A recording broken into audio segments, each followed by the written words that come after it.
7:30 एक शाम तकरीबन 7 साढ़े 7 बजे का वक्त था और प्राइम मिनिस्टर हाउस में एक मीटिंग कॉल की गई। मैं क्योंकि प्राइम मिनिस्टर हाउस में ही था, मुझे भी बताया गया कि फ़लाँ मीटिंग रूम में पहुंचे। जब मैं वहां पहुंचा, मैं क्योंकि कोई और काम कर रहा था मीडिया से रिलेटेड, मैं थोड़ा लेट पहुंचा, तो बाकी तमाम लोग पहुंच चुके थे। 10 से 12 लोग थे, हमारे सीनियर तरीन किचन कैबिनेट जो कहा जाता है, करीब तरीन लोग जो प्राइम मिनिस्टर इमरान खान के थे, वो वहां पर मौजूद थे। तमाम सीनियर्स थे, जूनियर्स में या यंगस्टर्स में, जूनियर चले ना कहें, यंगस्टर्स में हम दो ही थे, मुराद सईद साहब और मैं। और वो मीटिंग शुरू हो गई। गालिबन अगर मैं गलत नहीं तो उसमें उस्मान डार भी मौजूद थे। तो मीटिंग शुरू हो गई। टोटल 10 से 12 पॉलिटिकल लोग थे। मीटिंग शुरू होने से पहले जब मैं कमरे में दाखिल हुआ तो मुझे परवेज़ खटक साहब ने पूछा कि ये मीटिंग किस चीज़ की है, क्योंकि वो तमाम लोग आके बैठे हुए थे। और असद उमर साहब ने मेरी तरफ देखा कि मैं जवाब दूंगा कि किस चीज़ की है। अमूमी तौर पर मैं प्राइम मिनिस्टर हाउस में होता था, मीटिंग्स का पता होता था। इस मीटिंग का मुझे नहीं पता था क्योंकि अचानक कॉल हुई थी। थोड़ी देर के बाद दरवाज़ा खुलता है जिसमें से प्राइम मिनिस्टर इमरान खान दाखिल होते हैं और उनके साथ आर्मी चीफ कमर जावेद बाजवा होते हैं और डीजी ISI फैज़ हमीद साहब होते हैं। आकर बैठ जाते हैं, मीटिंग शुरू होती है। आपको इमरान खान का तो पता ही है, इमरान खान जिस तरह तकरीरों में है ना आपके सामने, या जिस तरह बात करते हैं, वो असल ज़िंदगी में भी बिल्कुल ऐसे ही हैं। उनके बाजवा साहब या नवाज शरीफ या जरदारी की तरह दो रूप नहीं है, वो सीधी बात ही करते हैं। और कई दफ़ा लोगों को उनकी बातें बुरी भी लग जाती हैं, या लोग कहते हैं यार ये चालाक नहीं है बड़े, इस तरह तो सीधी बात नहीं करनी चाहिए, लेकिन वो सीधी बात करते हैं, जो दिल में होता है वो बोल देते हैं।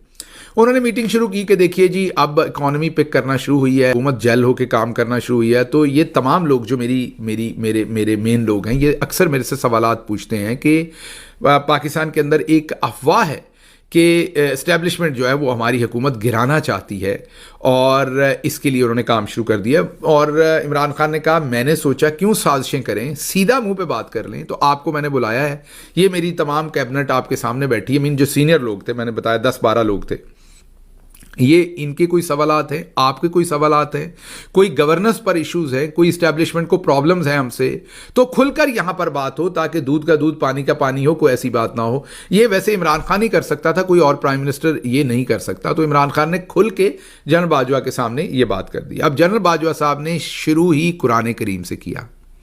उन्होंने कुरान उठाया, वहां पर उनके पास कुरान नहीं था जैसे आजकल जेब में लेके फिरते हैं माजरत के साथ। उस टाइम उन्होंने वर्बली कुरान उठाया और ये कहा कि बिल्कुल हम किसी तरह से भी ऐसी किसी चीज में मुलव्वस नहीं हैं और ना होना चाहते हैं। और उन्होंने अगली बात ये कही कि आप अपने वोटों से जीत कर आए हैं।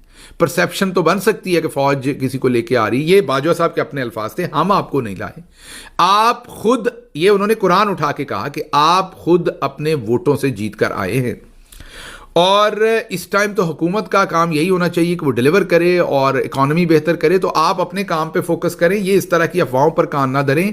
हम बिल्कुल किसी ऐसी चीज़ में मुलव्वस नहीं होंगे, ना हुए हैं ना बाद में होंगे। आपको 5 साल का मैंडेट मिला है, 5 साल आप पूरे करें, उसके बाद अवाम फैसला करेगी। कुछ लोगों ने सवालात भी किए। मुझे याद है कि जो हमारे एविएशन के मिनिस्टर थे सरवर साहब, उन्होंने बड़ा एक तीखा सवाल किया, बाजवा साहब ने उसका भी जवाब दिया। सीधे सीधे सवालात हुए और उस पर बार बार उन्होंने कुरान उठाकर ये कहा, और फिर ये भी कहा कि मैंने नवाज शरीफ को बाहर नहीं भेजा। जब उन्होंने ये बात कही ना, क्योंकि पहली बात का तो मुझे नहीं पता था, नवाज शरीफ को बाहर भेजने का मुझे पता था।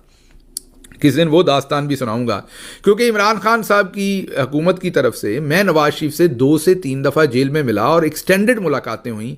शायद मैं वाहिद PTI में से था बंदा जो जाकर उनसे मिला जब वो इलाज नहीं करवा रहे थे। और याद होगा मरियम बीबी कहती थी कि आज हार्ट अटैक हो जाना है, कल हो जाना है, खुदा न खास्ता उनकी ज़िंदगी ख़त्म हो जानी, उनके प्लेटलेट्स कम हो जाने। मैं जब मिलने गया तो नवाज शरीफ साहब मेरे से भी तरोताज़ा और तंदुरुस्त थे और बेहतरीन हालत में थे।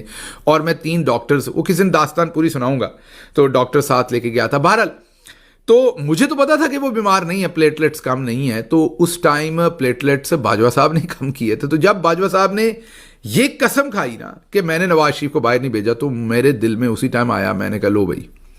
और दूसरी बात ही कि जब इन्होंने कुरान की कस्में खाई तो मैं तब भी सोच रहा था कि मुल्क का आर्मी चीफ हो, यूनिफॉर्म के अंदर हो और इस तरीके से कुरान उठाए, that shows a lack of morality and lack of integrity. इनको नहीं उठाना चाहिए था। अगर ये सच्चे झूठे जो भी हैं, नुकसान फ़ायदा ये भी है इस उम्र के हिस्से पे, और इसका मैं इजहार बहुत सारे लोगों से कर चुका हूँ।